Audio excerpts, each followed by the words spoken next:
রোগীরা অনেক সময় আমাদের কাছে এসে বলে যে, "স্যার গত ৩ মাস খুব ফল-ফলাদির উপরে রাখছি স্যার। অনেক ফল-টল খাওয়াইছি। এজন্য ব্লাডটা ভালো আছে।" তো দেখা যাচ্ছে যে হয়তো থ্যালাসেমিয়ার রোগী বা লিউকেমিয়ার রোগী বা সিএমএল এর ক্রনিক মাইলয়েড লিউকেমিয়ার রোগী, সে হয়তো চিকিৎসা করছে, ভালো আছে।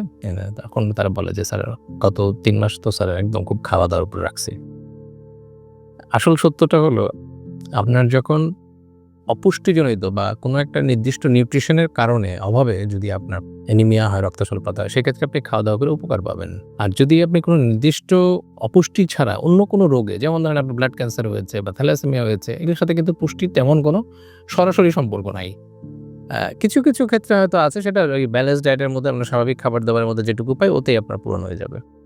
তো সেক্ষেত্রে আমি বলব যে ওই খাওয়ার ব্যাপারে অতি উৎসাহী না হয়ে আ স্বাভাবিক খাবার-দাবার খাবেন এবং একটা জিনিস মনে রাখবেন যে আপনার যদি সাধারণ কারণে অন্য কোনো কারণে আপনার অ্যানিমিয়া হয়ে থাকে, ক্যান্সার, অ্যাপ্লাস্টিক অ্যানিমিয়া, থ্যালাসেমিয়া এসব কারণে মানে যেটার সাথে কোনো পুষ্টি বা আয়রন, ভিটামিন B12 বা ভিটামিন এদের কোনো সম্পর্ক নাই। এদের অভাবজনিত কারণে আপনার অ্যানিমিয়া হয় নাই।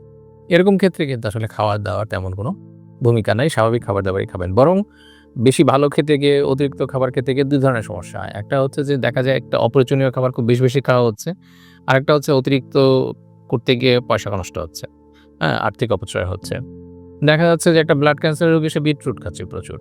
তো প্রচুর বিটরুটের তো আসলে প্রয়োজন নেই। আপনার শরীরে একটা নির্দিষ্ট মাত্রায় আপনার আয়রন প্রয়োজন আছে। এর বেশি আয়রন আপনি নিলে সেটা আপনার শরীর থেকে বের হয়ে যাবে। একটা নির্দিষ্ট মাত্রার বেশি যদি আপনি অ্যা ভিটামিন নিতে থাকেন তাহলে ওই ভিটামিনটা আপনার শরীরে অ্যাবজর্পশন হবে না বা কোনো কাজে লাগবে না। ওটা আপনার শরীর থেকে বের হয়ে যাবে। এমনকি ওটা স্টোরও থাকে না, কিছু ভিটামিন আছে। তো ফলে ভিটামিন বা মিনারেলস বা সবকিছু অতিরিক্ত খেলে আপনার বা খুব বেশি খেলে, প্রচুর খেলে আপনার প্রচুর লাভ হবে।